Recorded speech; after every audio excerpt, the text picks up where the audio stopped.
When women dare to fully be themselves, to rise up as the divine beings they are, to operate in their magic, their sexuality, their power, they are always labeled one thing: wicked. Hi, ladies. Welcome back to Wicked.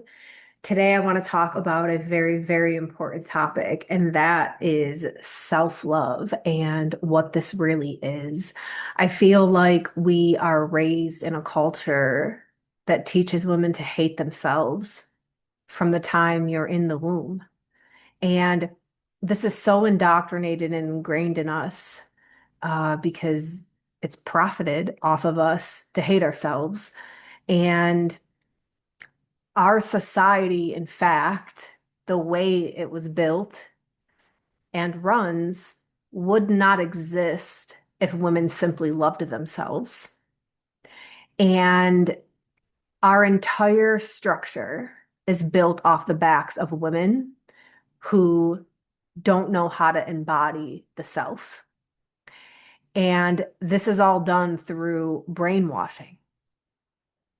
And it's in our movies, it's in our childhood favorites. We are raised to be a certain way and we are taught a role. Gender roles in our society are mostly made up. Now, there are things that women are better at than men and that men are better at than women.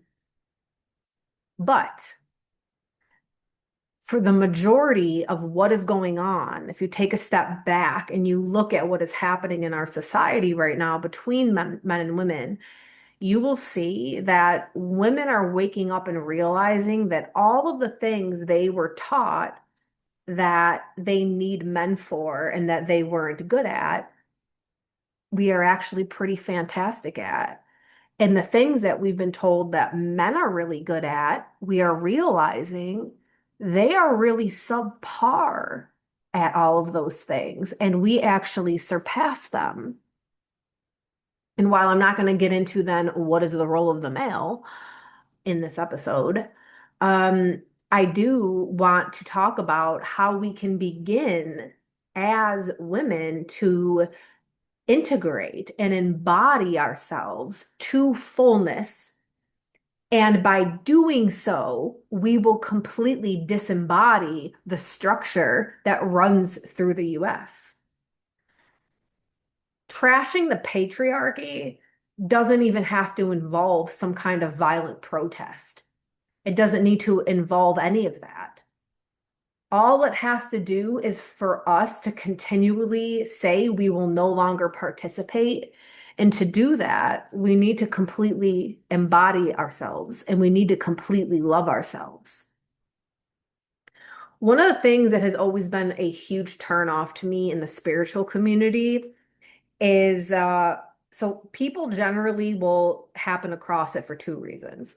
They'll enter into the spiritual shit because they're trying to manifest money and they want something better.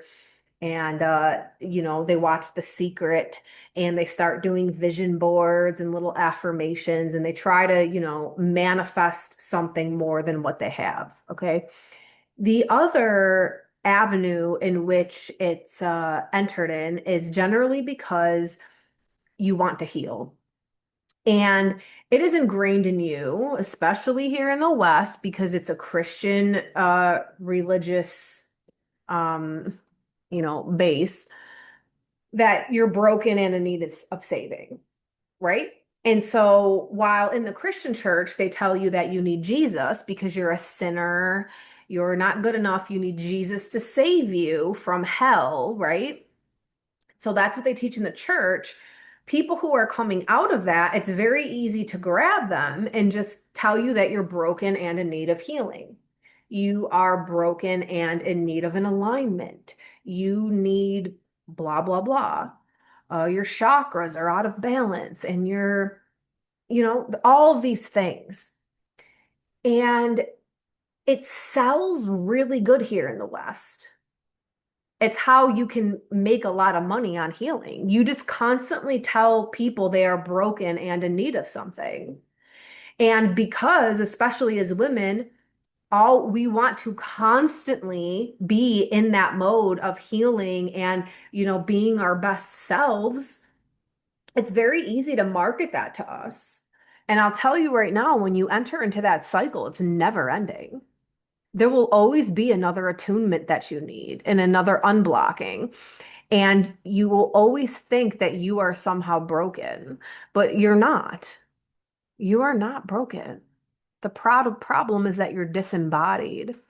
And so we're going to continue on the self-embodiment um, topic. So I believe this is episode number 3 on this, and we're going to take it from a standpoint of self-love now.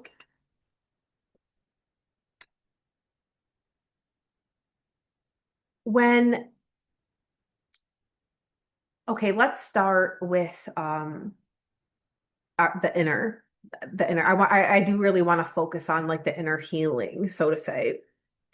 Uh, right away, we are taught that there are whole parts of us that are wrong within spirituality, and that you need to change these things in order to be holy. That you need to meditate in order. Now, I'm not bashing meditation, it's the number one thing that I teach everybody. Hello. But it's how we are coming to meditation and how it's being taught. What you do need to understand that a lot of these spiritual practices are based in masculine based spirituality, which is very different.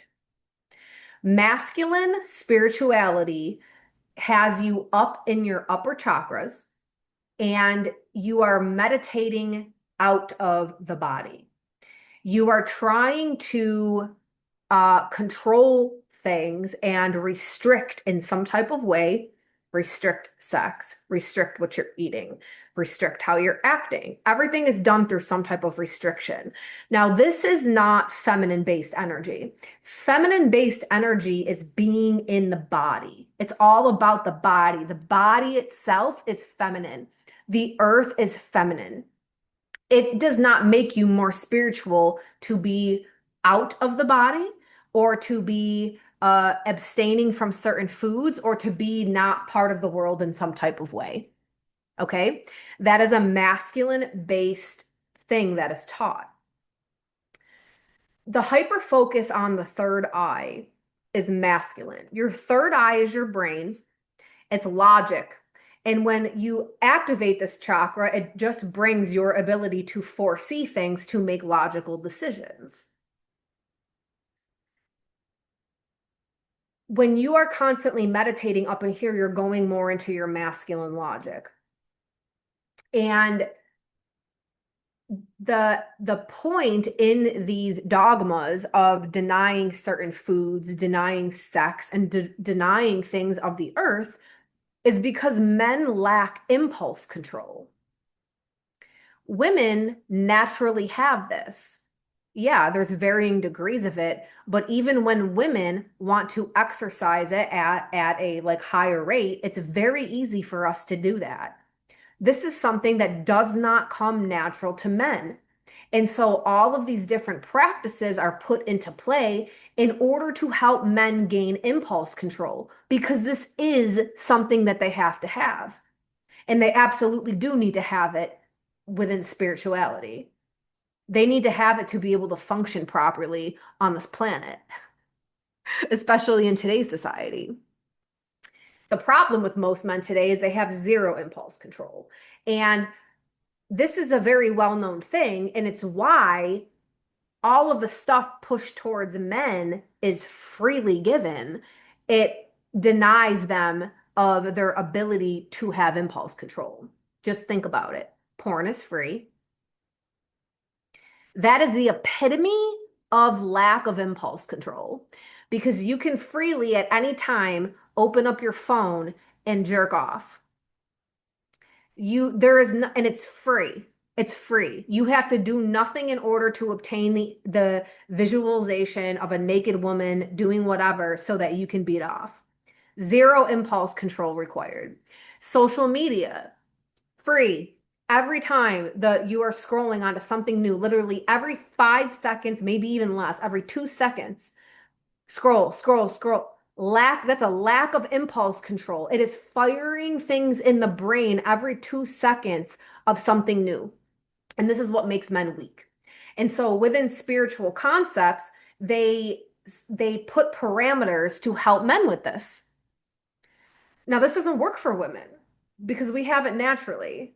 You can get even all wound up in, oh, I'm sorry. You know what? Let's get into it like this. How many women listening to this right now, you have sex and you fake an orgasm? You do not come during sex. What do you do after? Do you pout around the fucking house and then get angry and fuck it? No, you fucking move on with your goddamn day and then you're just like, I really don't want to bother with that anymore. You have sex with your partner less and then you just get a vibrator or something. So okay. Like you know what I mean? We don't pout about it for the next, like if you say no, if your partner was to say no to you, we don't create whole laws saying that it's illegal for a woman to say no to her husband and that the husband owns her body, right? Like we don't reverse that and be like, oh, you can't say no to me because I'm the woman and you're married to me and I own your body. We really don't give a flying fuck. We don't have a problem with this. When you enter into these practices, there's a lot in there about emotional control. Okay. When a man does not have his emotions under control, he does very stupid things. I mean, hello. The majority of violent crime committed by men, rape committed by men, robbery committed by men. Like, this is a man thing, right? Lack of impulse control, all of those is a lack of impulse and emotional control. All right. Um, Now, women in the feminine, we are shamed for having these types of emotions, right? How many of you shame yourself for feeling a certain way, especially around anger? There is like this thing that women shouldn't be angry.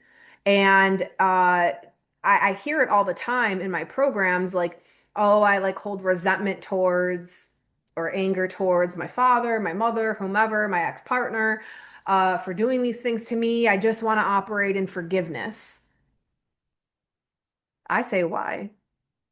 That's the first thing out of my mouth. Why do you want to forgive them? Who told you that you needed to do that? See, your your anger that you have towards the people that hurt you is absolutely holy. And you can say, well, I don't want to be consumed by my anger, but you already are because you're denying yourself from experiencing it. Because when you start labeling different emotions that you have as bad and try to run from it, like meditating it away or ignoring it, drinking it away, doing whatever it is you do to escape, you are telling a whole part of you that it is not okay to be that way. And this is why you think you're broken. And so you you pack that down in. And every time it tries to come up, you do not let it out because you're like, no, that's bad. I need to alchemize it or change it into something else or dance and do something with it. Okay, there's a time and place for when you can actually when you can actually do that. But if you never let yourself fully feel it and honor the fact that it's there, you're going to remain disembodied. And you're just using spirituality to deny parts of yourself that are actually holy too. We are shamed and guilted for, and you shame and guilt yourself all day. You do it. You don't even realize it. When you start becoming more self-aware about your emotions and your, and things that you do throughout the day, you'll see just how much you shame yourself. I mean, raise your hand, moms out there that carry around mom guilt all day. What are you guilty about? Like I mean, there's a whole slew of there's so many things that people could like demonize me for if they wanted to. And you know what? Social media makes it 10 times worse. I swear to God, if I see it, it makes me psycho to see the amount of courses that are put out there about how women need to take this course in order to stop being overstimulated or to be a better mom or to be a this, to be everything is about you're not good enough. You're not good enough. You're not doing a good enough job. You're overstimulated. You need to figure out how to not be. And then you have to, first of all, we lack community as mothers. You're always going to be overstimulated because we were never meant to do motherhood this way. Why do you think that you were meant to do it all? Now you have to take a course and then beat yourself up about why you still can't do it all?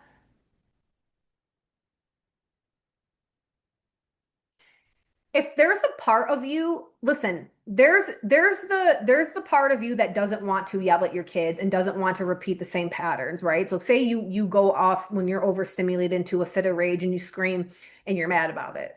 I don't want to act this way. This is how it was in my household. You shame yourself. You feel guilty for expressing that anger, and then you shame yourself for being that way of a mother, as a mother. And then it leaves you feeling disembodied from self, like you are broken, and you walk around thinking you're a broken mother. You're not.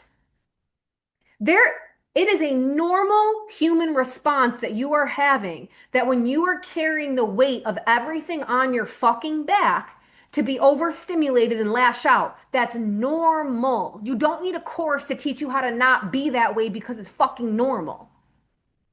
And this is what gets me upset because we are constantly putting it in women's faces that they are fucking broken and they're the problem when it's the system that is broken and is the problem. Do you that rage part of you that pops off out of nowhere? That's a part of you that you need to love. Do you need to love the rage away? Nope. Accept the fact that you have rage. It's a part of who you are. Who taught you to hate it? Who taught you it was wrong? Society who doesn't want you acting out in your rage?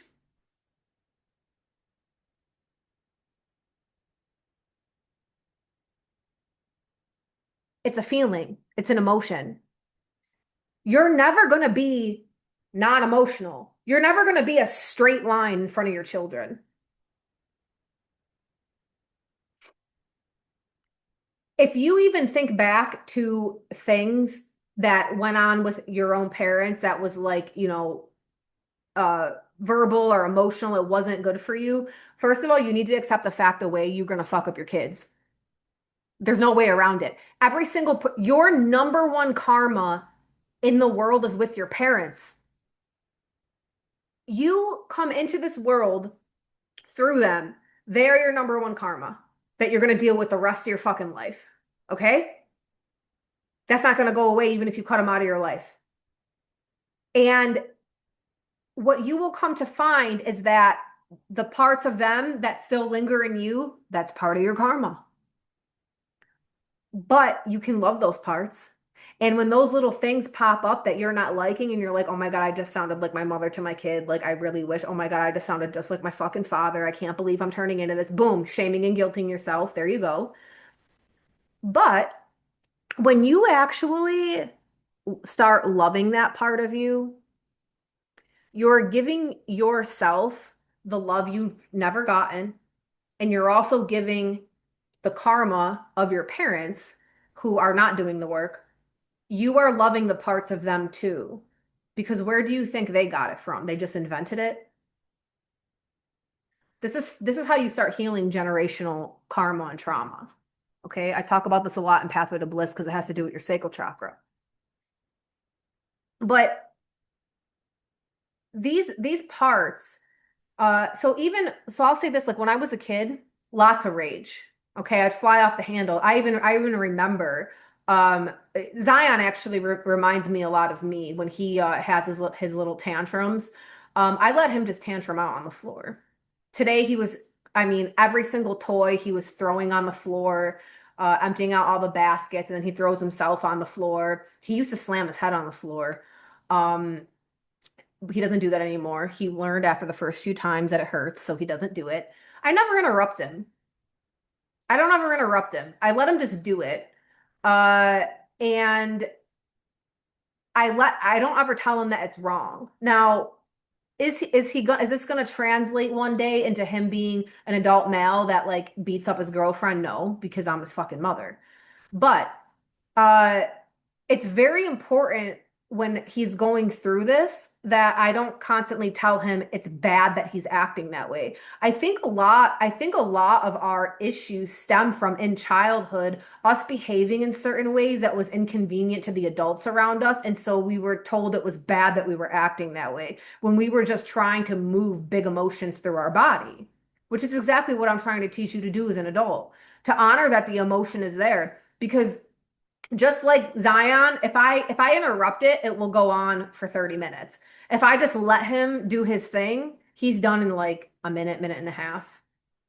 So I just like let him, okay, this is how he's like he's two, he's moving through it. It's done in about a minute, 30 seconds. The times that I've tried to interrupt him and get him to stop, he goes harder at it and it lasts longer. And this happens to us as adults. When you are shaming yourself for, so it doesn't even need to be anger, grief.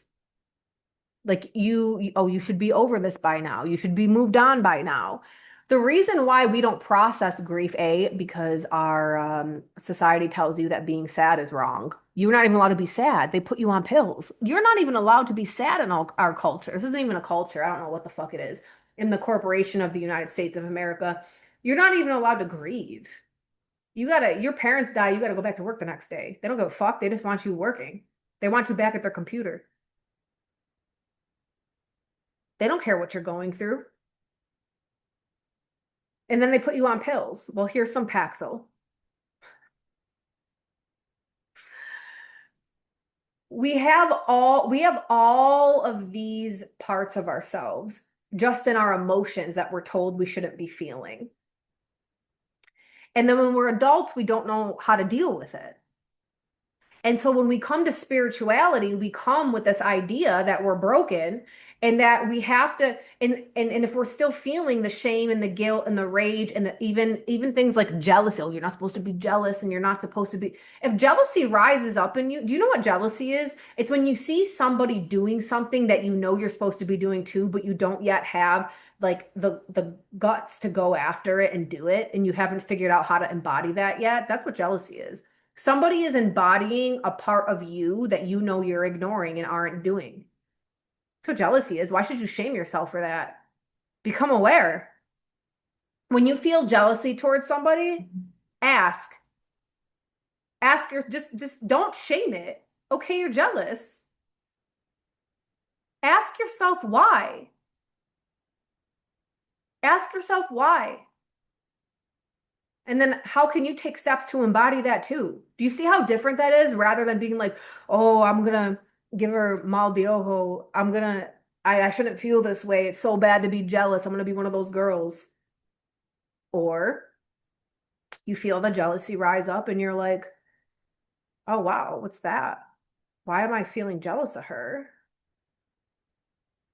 What is it specifically? What is she embodying that I'm not? Because there's a pull there. All these emotions that come up in you, it's to get you aware of something else. And we have all of these feelings and things that our society puts on us as being bad. And it's telling you that you should hate these parts of yourself. So you bury it down and you put it in a cage and they become your inner demons. And they're constantly fighting and clawing to come out and play and to get you to recognize them, but you keep ignoring it because you're told that you have been told your whole life that it's wrong. This is especially true about our sexuality as women, right? People that want to embody, women that want to embody their sexuality in a certain way, they're called certain names. So like you will get made fun of just as much for being a quote unquote prude as you will being on the other end of the spectrum, because then you're called a slut. You can't win as a woman. You can't win as a woman. No matter what you do sexually, you're wrong. Hell, you can't even say no to your husband, right?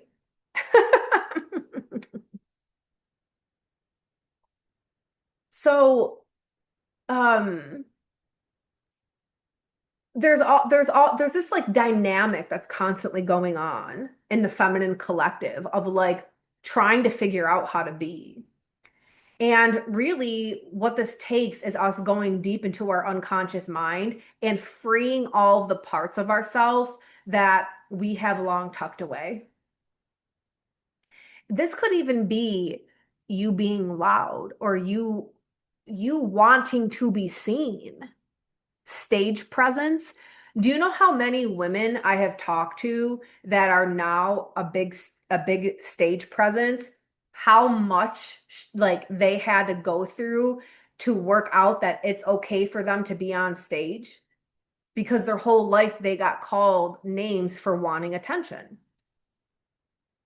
We're told we shouldn't want attention. And so when you do, people come against you. Even you're called conceited if you think you're beautiful. If you like looking at yourself in the mirror and you think you're beautiful, you're called conceited. And so then what do? You stop. You stop focusing on your beauty. You stop looking in the mirror all the time. I have heard so much in the line of work that I do, and it really breaks my heart. And I've gone through my own shit with this too, obviously. But it's like there's so many things that are indoctrinated you into you through how you grew up, the social status of where you grew up, and then the religion you grew up in. And it will demonize the fuck out of you as a woman.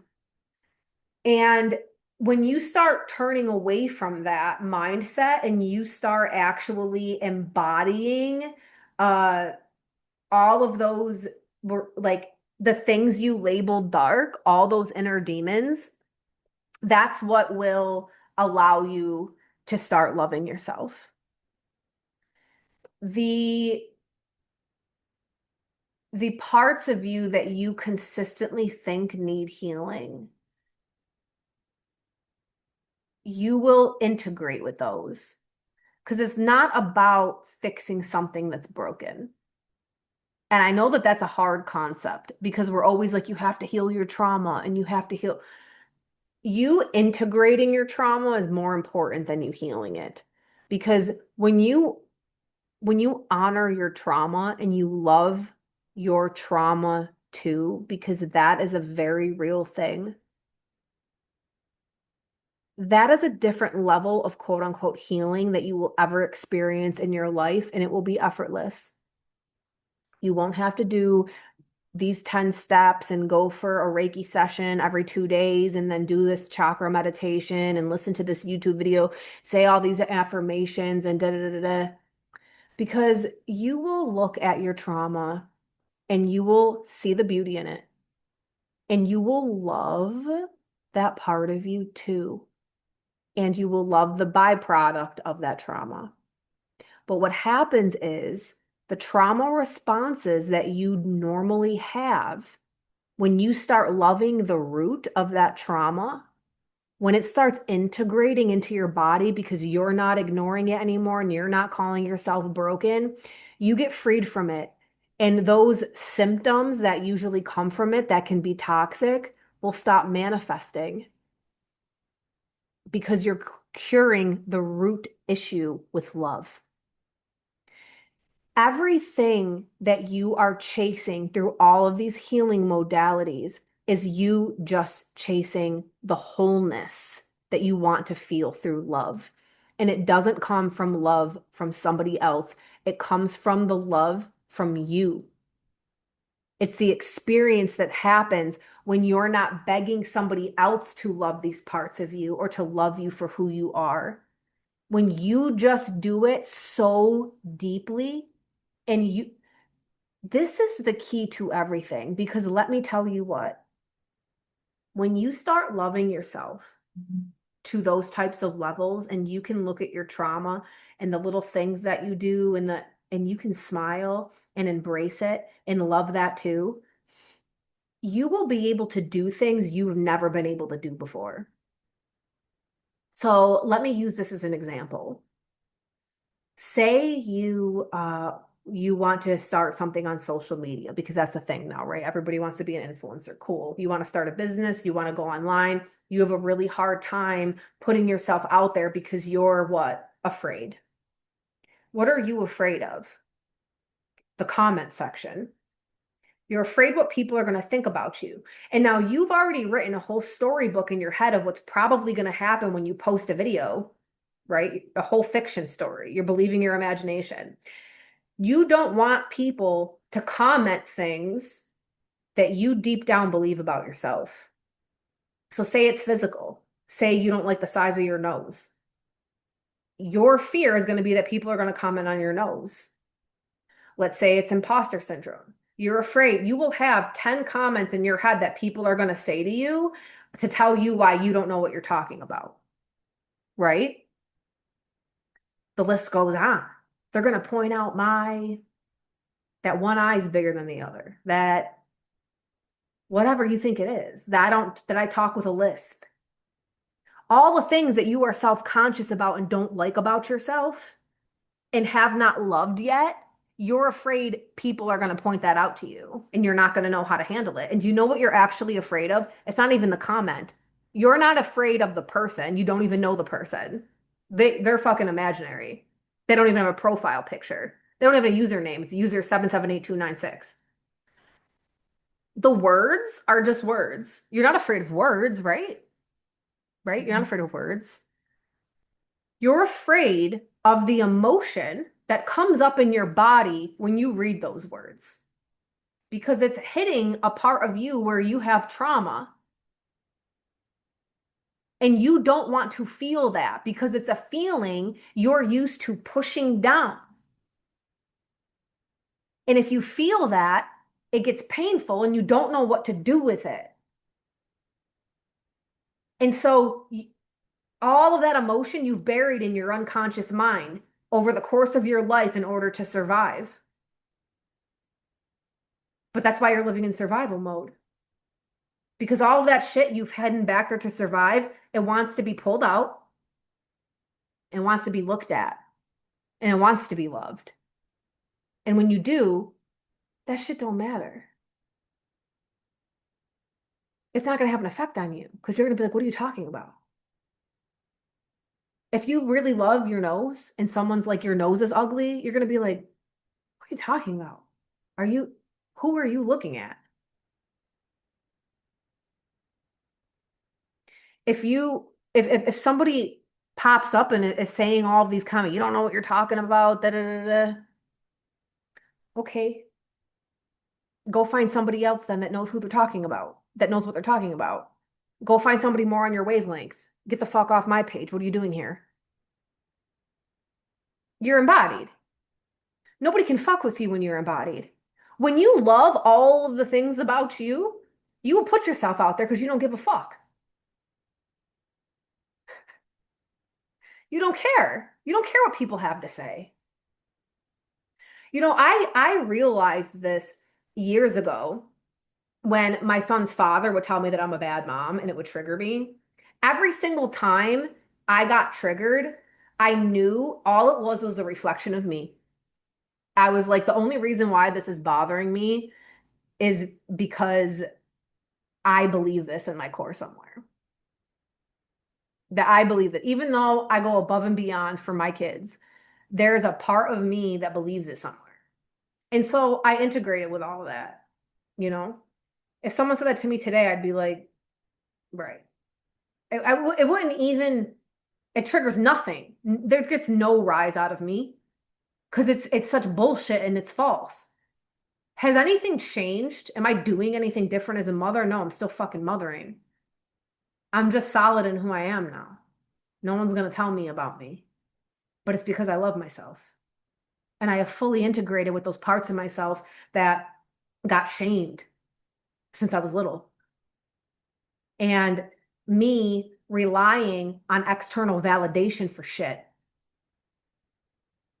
When you need external validation for things, it's just reflecting back to you that areas of yourself you truly don't believe in yourself. Like you need somebody else to tell you that it's okay. And that is actually a very important part on the journey. I will say that. In my own journey, I will absolutely say that a huge turning point in my journey, in my spiritual journey, was when I had a mentor that sudden, like, it wasn't even done like purposely. There was just things I was being taught that validated everything I had believed for the last 10 years, even more, because this goes back into my childhood. And I always just never shared any of it because I was like, I don't know what I'm talking about. I have no actual like evidence of this. But then when I got this mentor, I mean, the first probably few months was just the things coming out of his mouth. I was like, oh my God, I've known some of this shit for fucking 25 years. And that validation gave me what I needed to be like, "Ugh, I'm never gonna shut my mouth again. I fucking know what I'm talking about, you know? So validation is a very important part, but as as you integrate with yourself and become more in love with yourself, you won't seek that out anymore. I don't need that anymore. I don't need validation on anything. Like I know my practice because I've lived and walked it. I know what truth is. And if it doesn't align with you as truth, I'm not the one for you. I don't need to appeal to everybody. That's why some people scroll past. That's why people pass over the podcast. But I know that my message is for the people that need it. It's for the women that need it. And I'm okay with that. I don't need I posted the other day on Threads like I don't want to be an influencer. I don't give a flying fuck. I don't need millions of followers to that doesn't make me fucking special. I just want I just want to draw in women that need help loving themselves. Because what I feel, the embodiment that I feel of self, I want every fucking woman to feel this. Because you are so fucking unstoppable like this. You're not going to let some anonymous on TikTok tell you that you can't do something because of a little comment and you're afraid to feel the emotion of it. Because when you stop fearing the emotion that those comments bring up and you actually read it and sit in that emotion instead of trying to run from it and not even do the thing that triggers the emotion because you're so afraid of it, when you face it, you're facing a fear. You're facing a fear of self. Everybody fears emotions. Nobody wants to feel. Everybody's afraid to feel.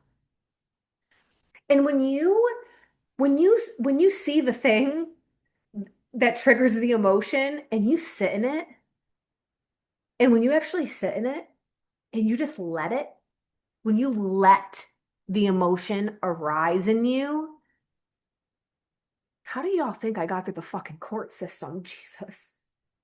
Do you think I just went in there like I fear the court system?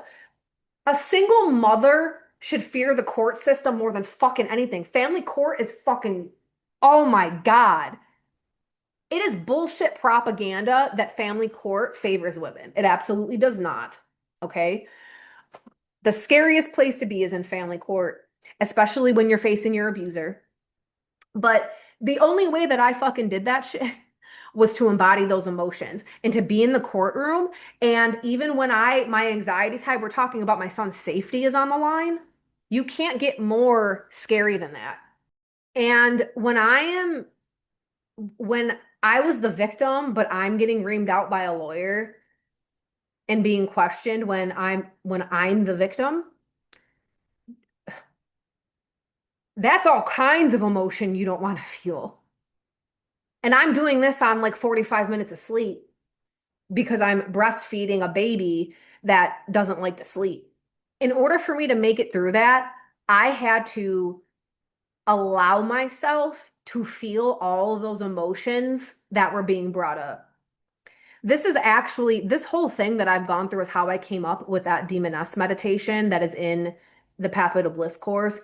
I have yet to meet a woman that hasn't messaged me after doing that hasn't been like, thank you so fucking much for that meditation. It's insanely powerful.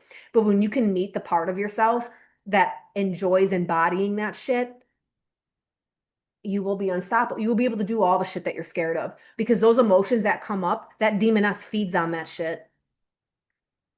The demoness feeds on that.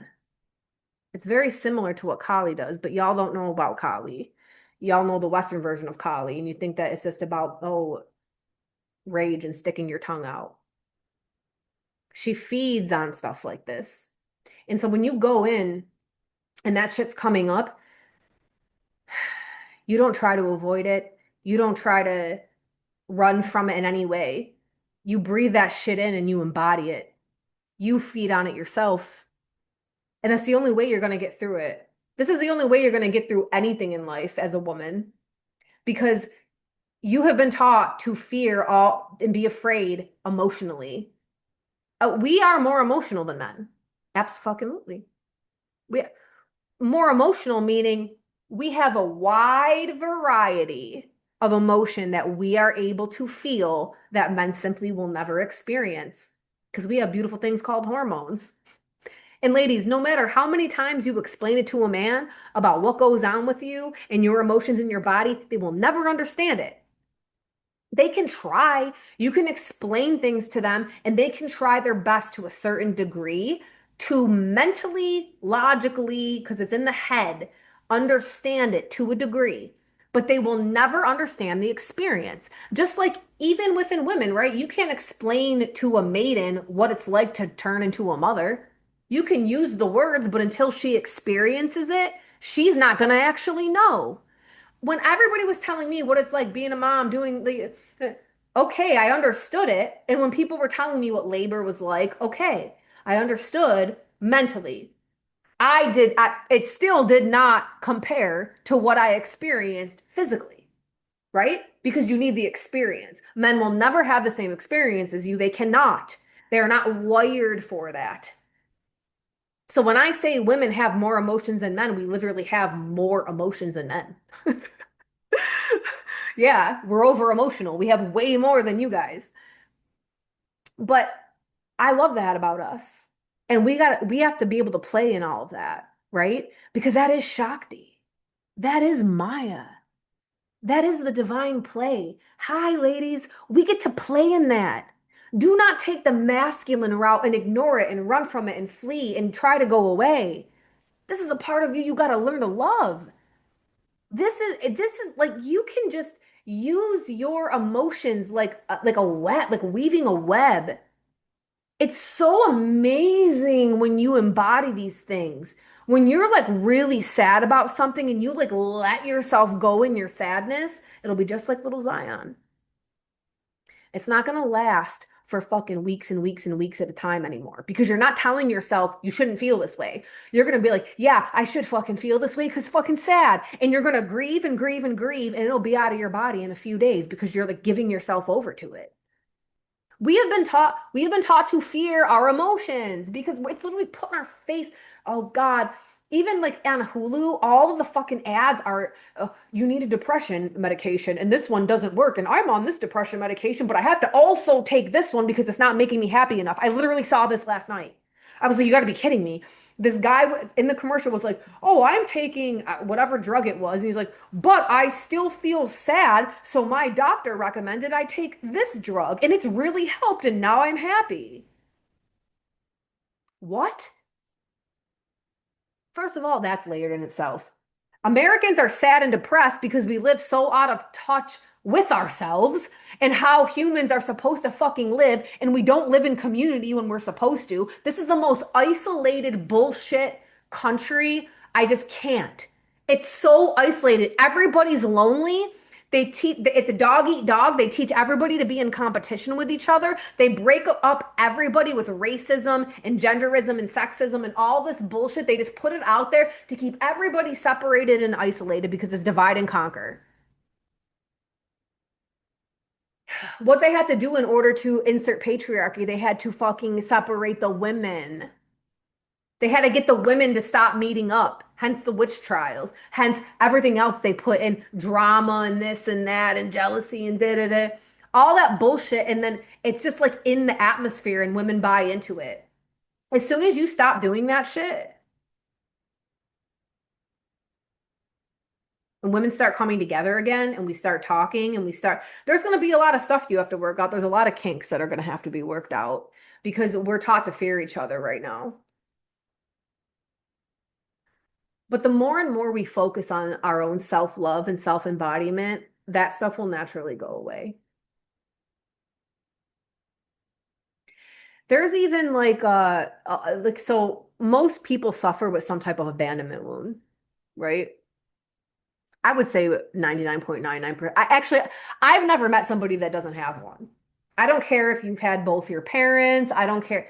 You suffer with an abandonment wound somewhere. Somehow it's manifested. Like it's like I don't care what your upbringing was. Like people like I have yet to meet somebody who like when I've gone through the trauma work with them and stuff, like that the at the core of it, abandonment. But say you're aware of your abandonment wound, right? And so this causes you to either act like a pick me or you usually how it manifests is you will sacrifice self in order to be chosen. So like you will put yourself last on everything so that you're a good girl and you will go above and beyond for people and they never fucking do it back. And you will keep those relationships going in effort to have somebody keep you around. And you'll stay in toxic relationships because in your mind, sacrificing self is better than being abandoned again. But what happens? You end up being abandoned again, right? The abandonment wound, the number one thing is that the perception that you took on as a child and that is now manifesting as an adult to abandon yourself in order to not be abandoned by others. And the conundrum is when you stop abandoning yourself, others will stop abandoning you too. The Maya matrix, whatever you want to call it, is just a mirror of you. It will always just reflect back to you. You. It's just a way to get you. I teach this in depth in the alchemy course, which is available. So the alchemy course is available outside of the coven, as well as Pathway to Bliss. And the alchemy course is not just female centered. Men can take it too. But um, everything is always just a mirror to get you to reflect back to yourself, you. And when you stop abandoning self, which means you have to learn how to self embody, which means you have to love all yourself that and the parts of you that you think you were abandoned for. This means by your parents. This means by friendships. This means by relationships. This means by Johnny you met at the park when you were like second grade, whatever. So all of that, all of that. Whatever you think is broken about you, you have to love that. Even the abandonment wound itself. If you're a woman that struggles with that, always self-sacrificing and putting everybody first, I'm not here to tell you that it's wrong. How about that? And I'm not here to shame you for it. I'm here to tell you to recognize that that's a part of you. To sit there and be like, I sacrifice myself for others.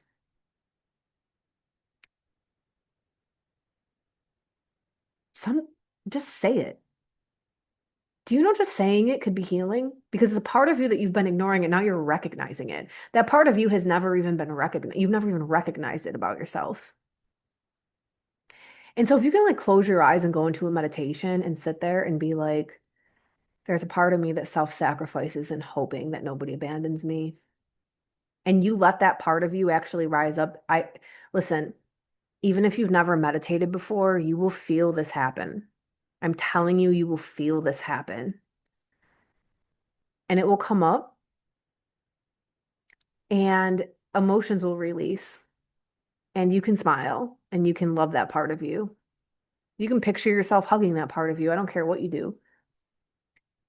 But when you stop denying that that's what you're doing and you start accepting it, that's when real work can actually start because then you're embodying it. Because there's also something really powerful when you recognize it and then you're doing it out of choice.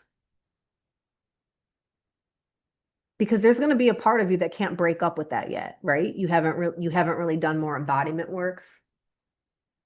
You're still scared, right? You haven't fully loved yourself to know that you're never going to abandon yourself because that's really what you want at the end of the day. You want to not abandon yourself. And there's this part of you that when you see yourself doing it, acknowledge her and be like, I'm choosing to abandon myself for somebody else right now. I know nobody has told you to do this before. I have a very different methodology of things because I'm never going to tell you to deny yourself. There's a part of you that's a people pleaser. So go please the people. Do it out of choice. When you start doing it out of choice and not out of response, you're already halfway there.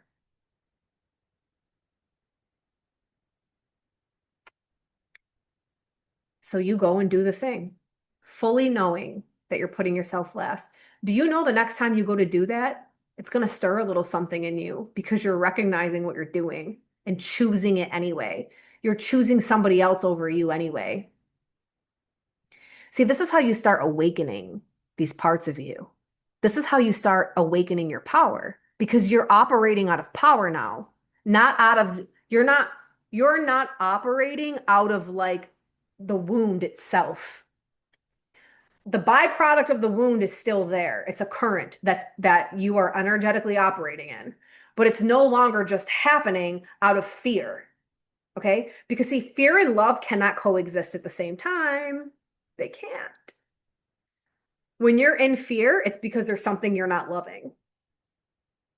And when there's a lot of love, that fear goes away. I'm still facing a lot of really scary things at this time period. And the girls in the coven see it. They see I am very open about my process because I'll never, ever, ever be one of those women that are like, oh, I got it all figured out. I want, I am a human being and I fucking love being human. I love all my emotions and I'm very verbal about it in the coven.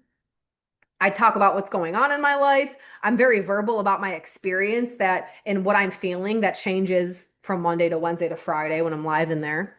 And you can ask the girls in there. They've watched last month to this month a complete different response out of certain things that were occurring in my life. It's completely different because this work is never ending.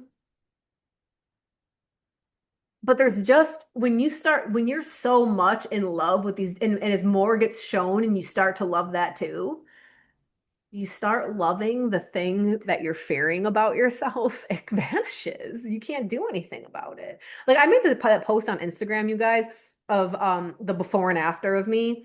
I was literally like I was at the height of my career of like I thought I had it all. Like I had my chickens, I was married to the man of my dreams, so I thought. I had my business was going really great. I had my school. I was fucking high as a kite every day. I couldn't wait to wake up in the fucking morning and like I was so grateful for my spirits for fucking everything in my life. And it was just amazing, right?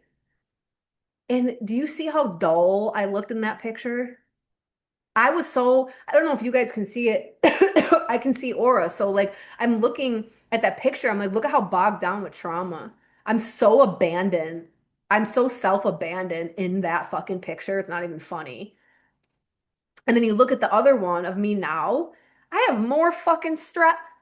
I am the most stressed, the most level of burden, the most level of unknown, the most level of fucking everything in my life right now. I'm so fucking happy. And I'm so fucking in love with myself, and nobody's ever going to take me off that throne. Nope. Nope. You can see it in the picture. You can see it now. You can see the self-love coming off of me. And nothing will give you that kind of peace. Because when I'm down and out and I'm having a hard day mentally, I let myself, I go into it. Here I am again with my anxiety, with my fear of XYZ. I look at it with dreamy eyes because I love the part of me that still fears certain things.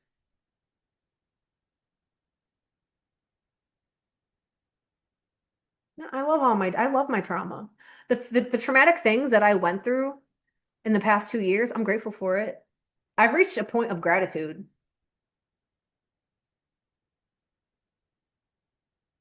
I'm grateful that that whole situation was utilized and that I chose to make it something and to complete self-embodiment and bliss, because I could have chose something else. The gods didn't do that to me so that you choose what you want things to be. You can let something ruin you or you can let something rise you up. It's your choice. And I chose to let it rise me up. And every single time I was like, I'm never going to get up from this. I told myself, bet we're going to do it. Let's figure it out. I just kept going within and in. And then I started like loving all these little trauma responses I was having. When somebody would knock on the door, like my CPTSD is very real. When somebody would knock on my door, if somebody was at my door, the anxiety that I would have, I couldn't answer my door without my gun for a very long time. I don't care if I looked through the peephole and like it was someone that I don't care. The knock on the door alone, it would take me 3 minutes to calm down to even go to the door to look through the peephole because I was scared of the door because of things that have transpired in the last couple of years. And there was there was moments in time where I'm like, I hate that I fucking do this. Just get over it. And then I realized what I was doing. I was hating the part of myself that is traumatized by something that was out of my control. And so I decided to love that part of me too. I was like, I love you. I love that that's your trauma response. You're just trying to stay safe and keep your kids safe. And the more that I kept loving, every time that response came up, the more I kept loving it, the less it started coming up. And now it doesn't even happen anymore. I don't even look out the peephole. I just open my fucking door.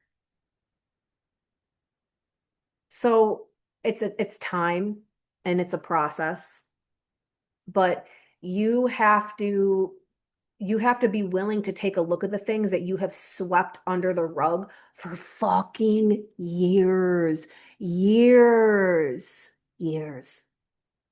There's so many things about you that you have been taught to hate as a woman. So many things because you need to be kept small for the system to survive. You need to hate your body, you need to hate your face, you need to hate your emotions, you need to hate all of that shit so that America can run. Because if they don't have your backs to build off of, there's no America. The billion-dollar beauty industry doesn't exist. They have to keep you hating yourself. All those medications that you're taking because you have inner self-hate and you think you're supposed to be happy all the time. It's just pharmaceuticals now. Do you know what it was back when Nona was growing up? They just had fucking morphine syrup to put in their coffee.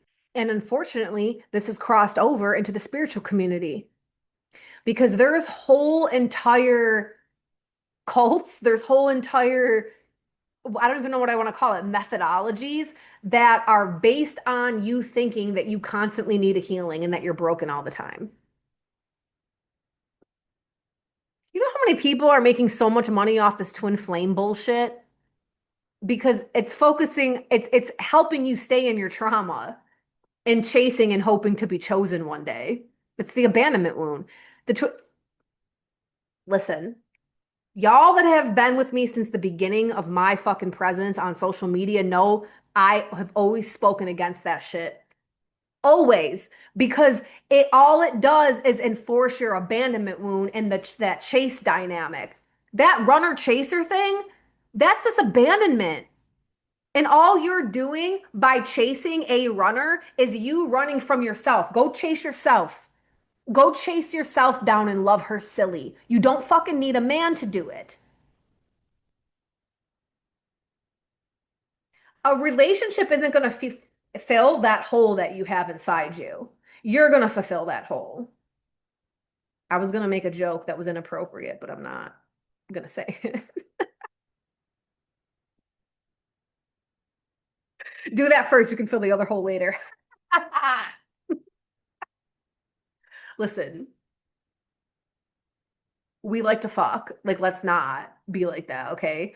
But listen, sex can be the most amazing thing when you're whole. When you have a listen, most people are out there having empty fucking sex and it shows. Y'all ain't got no glow. Like That like empty sex is the worst. When you are fully embodied in your self-love and you are just like when you love yourself, you allow yourself to be loved on whole other levels. Okay? And it ain't just going to be in the bedroom. It will show up by people doing things for you and bringing you gifts. You won't even have dusties in your radar no more. See, and it's not about like, oh, attract this, attract that. Nope. It's not about attraction. It's about the fact of what you tolerate. You won't tolerate shit anymore. They won't even get past the first fucking sentence. They'll call you high maintenance and you'll be like, fuck yeah. Fuck yes, I am. You just want to be spoiled. Yes, I do. You won't care. You won't give a fuck. See, when you love yourself so deeply as a woman, you are unfuckwithable. Okay? And you're not going to tolerate bullshit. So you weed them out. They just get weeded out. You don't tolerate shit. Nope. And when you love yourself that deeply, you carry an essence with you, and it unconsciously demands that kind of love from other people. It's how you can see in the picture the difference in the aura. You unconsciously recognize that shit on people all day. You do. People teach you how to treat them, and they teach you how they want to be treated based on what level they are at of self-love.